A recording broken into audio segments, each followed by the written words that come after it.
There are nights I still think about, but not because I want to. They just sort of sneak up on me when I'm tired, or when everything's too quiet for too long. I'll remember the way the air felt that night, warm, still humming with leftover fireworks, like the world hadn't quite settled down yet. It should have been one of those forgettable summer nights, but something happened and I don't think I ever really left that house, not completely. I remember thinking it was harmless, just something dumb to do after the fireworks ended, and the streets started to clear out. Caleb said he knew about a construction site a few blocks from his neighborhood, one of those model homes that was only half built, all framing and plywood. It was still warm out, and the air smelled like spent matches and smoke. We were still amped up from the noise and the sugar and the general aimlessness that follows the 4th of July. I don't even remember agreeing to go, we just sort of ended up there. The place looked skeletal in the dark. No walls, just beams and floorboards and empty window cutouts facing out into half-finished driveways. It didn't feel haunted or creepy at first, just empty, like we were trespassing into something that didn't exist yet. We kept our lights off, like Caleb told us, since people were living in the homes next door. The only light came from the moon, and that was enough to make out shapes if we squinted. The weird part started when we got inside. We'd hear something upstairs, a knock, a footstep, something faint but distinct, so we'd go check it out. But the second we reached the top, we'd hear something below in the basement or the kitchen area, so we'd go back down. Then it would happen again, up, down, again and again. I told myself it was nothing, maybe a breeze shifting debris or some raccoon caught in the framework. But every time we moved, it felt like we were reacting to something just ahead of us. Not random, not accidental, like we were being baited, pulled through the house like pieces on a board. And I didn't want to admit it, but I was starting to feel it in my chest. Something was off. There was this one spot in the basement where the walls opened up just enough that you could see the staircase from across the room. We were standing there, kind of half whispering to each other about whether we should keep going or not. I was looking toward the corner when I saw it. A faint, almost bluish glow like the light from a phone screen being carried slowly up the stairs. Not a flashlight, not some beam scanning around, just this low, steady light moving in a way that made it feel deliberate. At first, I didn't even react.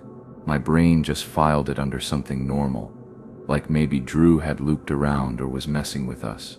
But then I glanced sideways and they were both standing next to me. No one was missing. No one had moved. We all froze at the same time, like we were waiting for one of us to say it was nothing, except none of us said anything. I don't know why, but I felt this pressure in my chest, like I wasn't supposed to be looking, like whatever that light was, it had already seen us. It wasn't flicking around trying to get a sense of the space. It was moving like it knew the layout, like it had done this before. We stood there watching it drift upward just above the edge of the stairs until it vanished behind the frame of the ceiling. No sound, no footsteps, just that slow rise, and then nothing. I didn't breathe until Drew finally mumbled something behind me.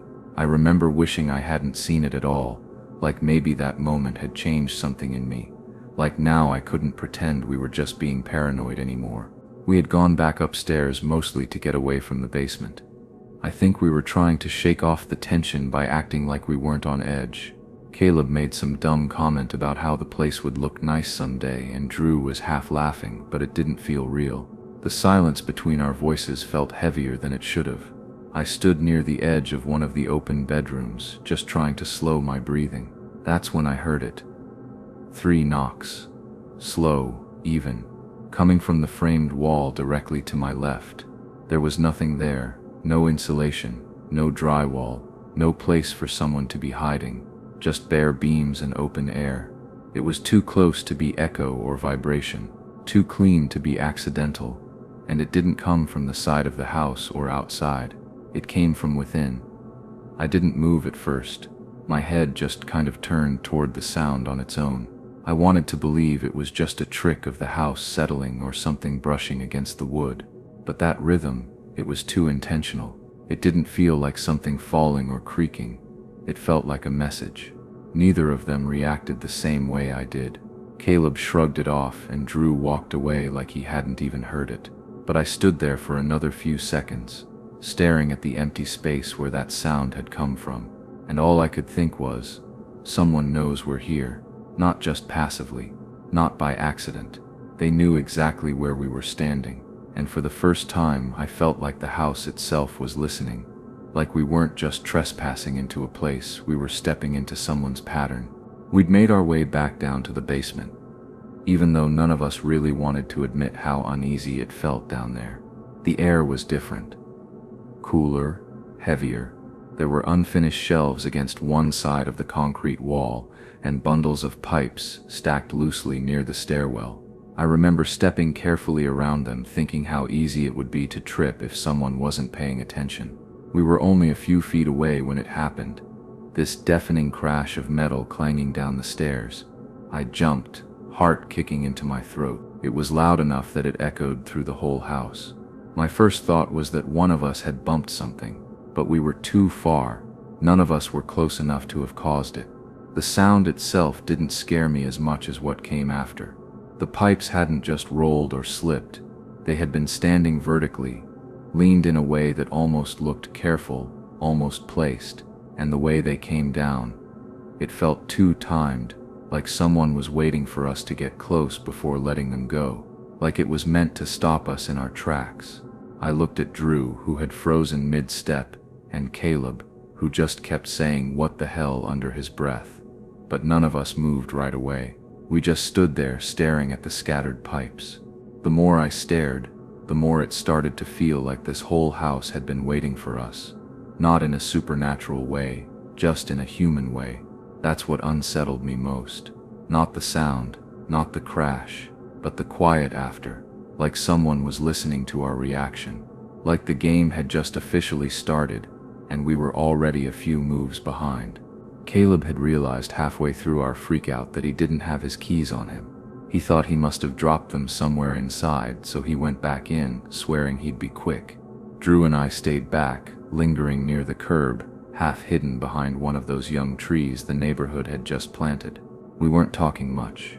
I think we both realized that if we said too much, we'd admit how rattled we actually were. I was scanning the edges of the construction site, trying to keep my eyes on the front door in case Caleb came sprinting out. That's when I caught it. Just a sliver of motion near the far side of the house. It wasn't fast. It wasn't loud, but it stood out in the stillness. This tall, slow-moving shape just past the corner where the moonlight barely reached. The kind of figure you could write off as a shadow, except it was moving and it didn't stop. It didn't look like it was walking.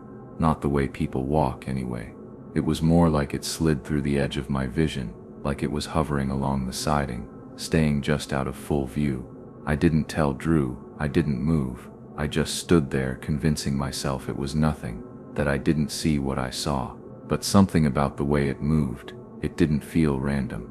It felt like it had a rhythm, a route, like this was part of its routine. I don't know why that unsettled me more than anything else. Maybe because it made me wonder if we hadn't stumbled into something new, but into something that had been happening here for a while, something that didn't want to be interrupted. Caleb had circled around to the back of the house, while Drew and I stayed off to the side. I think he still believed we were overreacting, that it was all some prank or maybe even one of the neighbors trying to scare us off.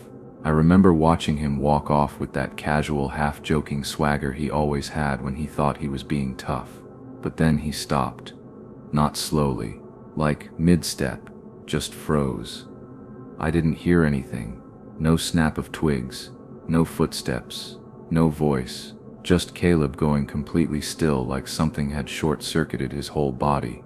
Then he spun around and yelled, not screaming, just one word, sharp and low and heavy. Run. And something about the way he said it. He wasn't playing anymore. His voice didn't sound like it belonged to someone trying to be dramatic. It was like it had dropped into this deep, locked-in urgency, like all the jokes and denial had been stripped out of him in an instant. I didn't even ask what happened. I didn't need to. The way he turned, the way his feet hit the ground, it told me everything. We all ran, not like it was a race, not like we were trying to win. Just this quiet, desperate rush to put space between us and whatever had shifted the tone like that. I didn't look back. I didn't want to know what he'd seen, and maybe that's the part that stuck with me. how fast it all flipped. 1 second he was making fun of the place. The next he was trying to get out of it like his life depended on it. And I've never asked him what he saw. Part of me is scared he'd say he doesn't know, and part of me is scared he'd say he does. I don't even remember making the decision to run. Caleb had barely gotten the word out before my legs were moving. Full tilt across the gravel and dirt, straight toward his truck parked up the block. I didn't think. I didn't yell for Drew. I just ran.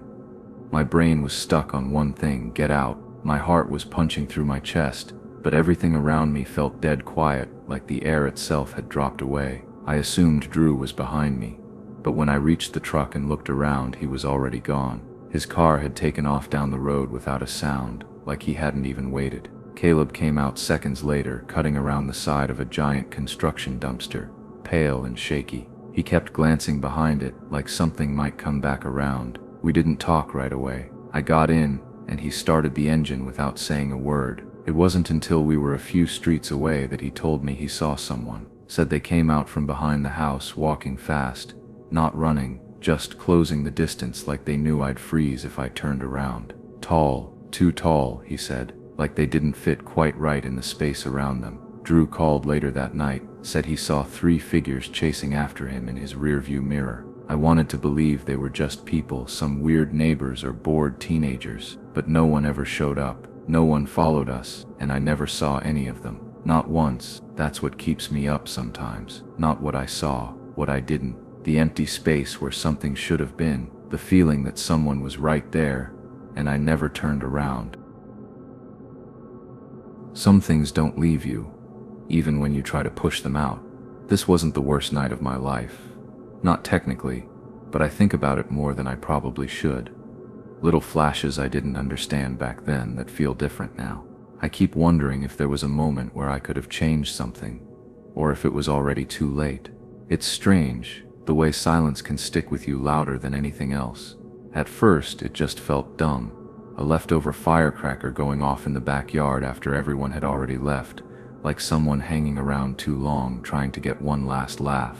I figured maybe Tyler or Marcus had stayed behind and were trying to mess with me. That would have been typical.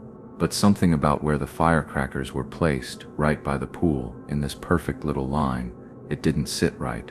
I was halfway undressed for bed when I heard it. Just sharp cracks, spaced out like they were timed, not some random sparkler someone tossed into the dark. It startled me more than I'd admit out loud, especially because the sound felt so close. Like it wasn't meant to surprise just anyone, it was meant for me. That part didn't hit until later when I was lying there and couldn't sleep. Back then, though, I was still trying to logic my way out of it. I stood by the window for a few seconds, staring down at the bursts of smoke rising in the moonlight. There was no one visible, but that didn't mean much. I remember saying something out loud like an idiot, as if calling into the dark would scare someone off. But it didn't feel like someone who was trying to be scared off. The more I think about it now, the more it feels like that was the moment. Like while I was staring at the smoke outside, someone might have already been inside. That's the part that gets under my skin. How easily I took the bait, how quick I was to look the wrong way. I was just starting to settle in, lying there in that half-drunk haze when I heard it. A voice. Not shouting, not loud, but too clear to be dismissed as a noise from outside. It came from down the hallway, near the upstairs living room. The tone was flat, steady, not the kind of voice you raise to call someone, more like a quiet comment, like someone was replying to something. For a second I froze, not out of fear, exactly, but confusion. My brain tried to fit the sound into something normal. Was someone still here from the party?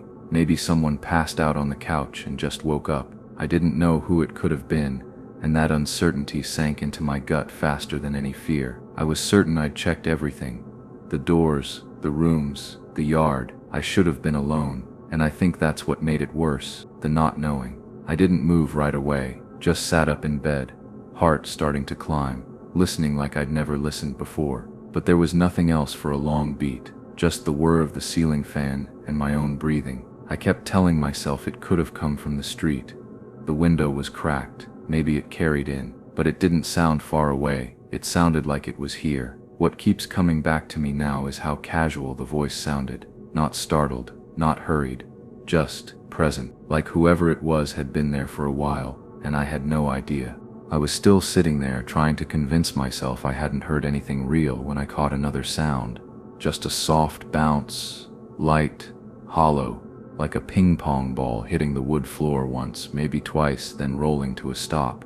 It came from the den, not far from the hallway. I knew there had been a beer pong table set up there earlier, but everyone was gone. That part I was sure of. The weird thing is how specific it felt, like it wasn't just something slipping off the edge of a table. It felt chosen, if that makes any sense. Like someone wanted me to hear it. I stayed frozen in place, heart starting to pound again, just listening, hoping for silence and dreading it at the same time. I didn't move toward it. I couldn't. Some part of me was already spiraling, already rewriting what I thought I knew about how that night was supposed to end. And it's strange how fast your mind can turn on you, how fast a house you grew up in, where you know every creak and shadow, can suddenly feel unfamiliar. I remember staring at my bedroom door, knowing that just beyond it something might be standing completely still, or moving slowly, or watching. I wanted to believe it was nothing, that something tipped over from earlier, that the air conditioner kicked on and nudged it just enough. But deep down I knew the house hadn't been empty, and it hadn't been since I stepped back inside. It started so quietly I almost missed it, just a soft metallic shift, like the weight of a hand settling on the knob. It wasn't aggressive, not at first. It was slow, careful, the kind of movement you make when you don't want to wake someone up, or when you're not sure what's on the other side. And that's what made it worse. It wasn't random, it was calculated. I'd locked the door earlier out of habit, not because I expected anything, not because I felt unsafe, but now it felt like the only thing between me and something I couldn't reason with. I stood there, holding my breath, eyes locked on that doorknob as it gave one small twist, then stopped. Whoever was out there didn't knock, didn't speak. They just waited, and there was this moment, maybe 2 or 3 seconds, where I could feel them still there, close enough that I could picture the outline of their shoes under the door if I looked. But I didn't look. I couldn't. I was stuck in this unreal place between knowing and denying. The seconds stretched long, and I remember thinking, this is real, this is actually happening. When the pressure finally lifted and the silence came back, it felt worse than the noise, because now they'd tried. They knew where I was. They weren't in a rush. They were taking their time, and they weren't guessing. That doorknob didn't turn by mistake. Someone wanted in. At first it looked like nothing, just the usual dim outline of the furniture I'd grown up around. The bookshelf, the little armchair no one ever used, that patch of wall where the paint had started to flake. My eyes moved past it like they always did, until something stopped me. A shape, a stillness that didn't belong. He didn't make a sound. He didn't shift or flinch. He was just there, standing so still it made him seem unreal, like something my brain hadn't caught up to yet. It took a full second for my body to react, and even then all I could do was freeze. I didn't know how long he'd been standing there before I noticed. He could have watched me walk into the room. He could have heard every word I'd said out loud, trying to calm myself down. He wasn't looking around. He wasn't searching. His eyes were already locked on me, like this part was already decided. He didn't seem surprised. He didn't need to move. I don't even remember seeing his whole face, just the outline of his hood, the tension in his posture, and the way he didn't blink. That was the moment it all snapped into place for me. The firecrackers, the voice, the footsteps. It wasn't just noise, it was a lead-up, a trap, and now I was standing in front of someone who'd made it through all of it. Someone who had been here longer than I realized. I didn't yell. I didn't run. I just stood there thinking, so this is it. This is actually happening. I always thought if something like this ever happened, it would feel loud, chaotic. Kicking doors, yelling, footsteps thundering through the house. But this wasn't like that. It was quiet, controlled, like they already knew where everything was. One of them stayed with me. He didn't say much, barely even looked at me, just stood a few feet away like he was waiting for a shift change, like I was part of a checklist. The others drifted through the rooms, opening drawers, pulling open closet doors, sliding things aside with this strange calm. They didn't waste movements. They didn't argue or ask where anything was. It was like they'd already mapped the whole place out in their heads. That scared me more than anything. Not the gun, not the threats. The way they moved like this was just something they do, like they've done it before and they'll do it again. I kept watching the hallway from where I sat, listening to the sound of something small rolling across the floor, the creak of a cabinet door closing, the soft scrape of shoes against carpet. It all sounded too normal. I expected them to lose it at some point, to yell, to rush, to panic. But they didn't. They were patient. They took their time. And that's what really got under my skin. The idea that this wasn't new to them, that maybe this house wasn't picked at random, that maybe they knew more about me than I realized. I didn't move, I didn't speak, I just sat there thinking, they've done this before, they'll do it again. And this time, it's me. Most of it is a blur. I try to piece it together in my head sometimes. What they took, where they went, what I could have done differently, but it's just static now. Like my brain was too full to hold everything. But one thing cut through all of that, and it still does. Right before they left, one of them said a name. It wasn't shouted, wasn't even meant for me, just a throwaway line between them, like Marcus, grab that, or let's go, Marcus. I don't even know which voice said it, or if Marcus was the guy watching me or one of the others. But hearing it made it feel different, more real, like these weren't shadows. They had names, they had histories, lives. I keep coming back to that name, Marcus, over and over again, like maybe it holds some kind of answer. Like if I could just remember the exact tone, the voice, the context, it would unlock something. But the rest of the memory is fractured. Bits of light from the hallway, the creak of the back door, my own breath catching as they stepped out like they were leaving a shift. That name stuck. Everything else didn't. Sometimes I hear it in passing at a grocery store or out on the street, and I freeze. I know it's common. I know it probably means nothing. But for a split second, my body thinks it matters. Like somewhere in the world, one of them might still be walking around saying that same name like it's just another part of his day. And I'll always wonder if I was supposed to hear it, or if they just stopped caring whether I did. There's this one night I keep circling back to, even though I don't talk about it much. I've got 100 reasons to forget it, and somehow none of them ever stick. It wasn't the most dramatic night of my life or the most violent, but something about it changed how I think about certain spaces, certain silences. I don't know what exactly happened out there by the creek, but sometimes, especially when it's too quiet, I still feel like I'm standing in that dark field, waiting for something to move. The grass near that creek had a weird softness to it, like it had been trampled too many times to stand tall anymore. I remember setting the blanket down and thinking it wasn't as smooth as I pictured, but it didn't really matter. Nina was already kicking off her sandals and laughing at something on her phone, and the air was still thick with that warm, late summer buzz. You could smell fireworks in the distance, even before they started, this faint metallic tang mixed with cut grass and charcoal. We poured drinks. Everything felt light, and then I heard it, just this brief shift in the brush behind us. Quick, but not panicked. A rustle, but controlled, like someone adjusting their footing. I didn't even turn around at first, told myself it was nothing, maybe a bird or a stray rabbit. But my shoulders tensed anyway, like my body caught something I didn't want to admit out loud. The sound didn't repeat, and that made it worse somehow. If it had happened again, maybe I could have explained it better. But it just hung there in the back of my mind, folding itself into the quiet like it belonged there. Nina didn't notice, or maybe she did and just chose not to say anything.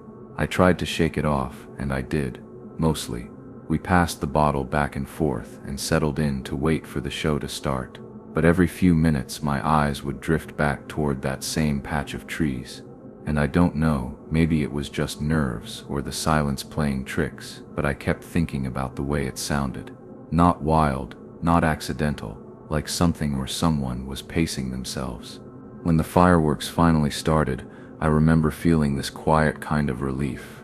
Not excitement exactly, just something to pull my attention away from the dark around us. The sound rolled through the sky like low thunder, and the first few bursts sent this bright haze flickering over the field. It made the trees behind us glow for half a second at a time, like someone was flipping a light switch in slow motion. I leaned back, trying to relax into the rhythm, letting the chaos up in the sky drown out the quiet tension building in my chest. Then one of the bigger shells went off, one of those ones that lights everything in silver blue, and that's when I saw it, just for a second, wedged between two trunks near the edge of the tree line, a tall shape, not moving, just there, upright, too sharp around the edges to be a branch or a bush. It didn't do anything. It didn't need to. I blinked, and it was gone. The next round of explosions painted the trees a different color, and the space where it stood was empty again. Nina didn't seem to notice anything. She was still laughing, pointing out shapes in the fireworks. But I stopped watching the sky after that. I told myself I imagined it, that it was just my brain trying to pull order from random shadows. But I also remember that cold feeling spreading through my chest, like I'd just made eye contact with something that wasn't supposed to be seen. I didn't say anything to her. I just kept my eyes low, fixed on the black line of trees behind us, waiting for the next flash to tell me whether it was still there. It wasn't constant. Just every so often, in between the louder bursts overhead, I'd catch it. This slow, steady crunching sound. Dry leaves, broken twigs, just enough pressure to break the quiet in a way that felt careful, not rushing, not random. It came from somewhere up along the ridge behind us, just above where the slope curved down into the clearing, the kind of place you could stand and watch without being seen. I kept glancing toward it without turning my whole head. I didn't want to make it obvious that I was listening. The moment I pointed my flashlight up there, the sound stopped. Completely, like someone had been timing it, like they knew how far they could push before I reacted. I stood there for a moment with the light sweeping across the ridge, not really expecting to see anything, but half hoping I would. Nothing, just still trees and silence. I sat back down next to Nina, who didn't say a word. I couldn't tell if she was playing dumb or if she honestly hadn't noticed. Either way, it felt easier not to ask. Saying it out loud would make it real, and I wasn't ready for that. But deep down, something shifted. That clearing stopped feeling like ours. The air didn't feel private anymore. It felt watched. The longer I sat there pretending not to notice, the more I started to feel like we weren't just being observed, we were being tolerated. Like whoever was out there was letting us stay.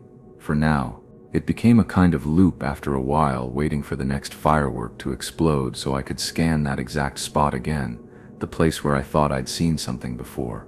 Every flash gave me a split-second view, like a camera shutter snapping open and shut. But the shape I saw earlier, it never came back. That small pocket between the trees looked completely empty now, like nothing had ever been there. And the more it happened, the less sure I became that I'd seen anything at all. Nina eventually caught me looking and asked if something was over there. I told her no, or maybe I just shook my head. I can't really remember. What I do remember is how fast my heart was beating, how aware I suddenly was of how quiet she'd gone. Like she didn't totally believe me either. I kept staring at that one dark gap between the trees, half expecting something to fill it again. But nothing did. Just more bursts of color, more thunder overhead, more flashes of silence in between, and in the space where I thought something had been, all I could see was possibility. Like the ground itself had shifted and I hadn't noticed. It's a strange kind of guilt, thinking you might have seen something, but you can't prove it. Like the fear doesn't count if you can't show it to someone else. That kind of doubt doesn't just fade, it lingers. It convinces you that maybe the risk is something you invented, and if something goes wrong, it's on you for not trusting what you couldn't prove. It wasn't a big moment, really. Nina just glanced at me and said we should probably head out soon. She didn't press me, didn't ask why I kept looking over my shoulder or why I hadn't laughed in the last 10 minutes. I don't even think she meant anything by it. Just a quiet suggestion. But it landed like a decision had already been made. Something had shifted, and we both felt it. I started gathering our stuff, and suddenly everything felt louder than it should have. The blanket made this dry, scraping sound as I pulled it off the grass. The plastic cups clinked too sharply inside the bag. I could hear the fizz of something still bubbling in one of the bottles. All these tiny sounds started stacking on top of each other until I realized how quiet everything else had gotten around us. The fireworks were still going, big ones now, the kind that echo in your chest, but they felt distant, detached, like they were happening in a version of the night we were no longer part of. I remember thinking how strange it was that we were only a few 100 feet away from a crowd of people cheering and celebrating, and yet it felt like we were stuck in a completely different place, like we'd slipped under something, and no one even knew we were down there. I didn't say much as we packed up, just kept my eyes on the trees, waiting for something else to move. I kept thinking, maybe if we leave right now, we're still okay. Maybe we didn't stay too long, but it also felt like we were leaving too late, like we'd already crossed some invisible line, and whatever was out there had already decided how this night was going to end. We were almost out. I remember thinking that, like we'd made it past whatever weird line we'd stepped over. The slope was in front of us now, the trees starting to thin out, just a few more yards of brush to push through before we'd be back on pavement. I was about to reach for my flashlight again when I caught something in the corner of my eye. I turned slowly, not even meaning to, just letting the beam of light drift along the edge of the clearing behind us. And then I saw him, still, not crouched, not ducking, just standing there, like he belonged there. A dark hoodie pulled over his head, arms at his sides, legs planted like he wasn't in a rush to go anywhere. He was half shielded by a tree, but I could see the angle of his body, straight, squared, like he was facing us.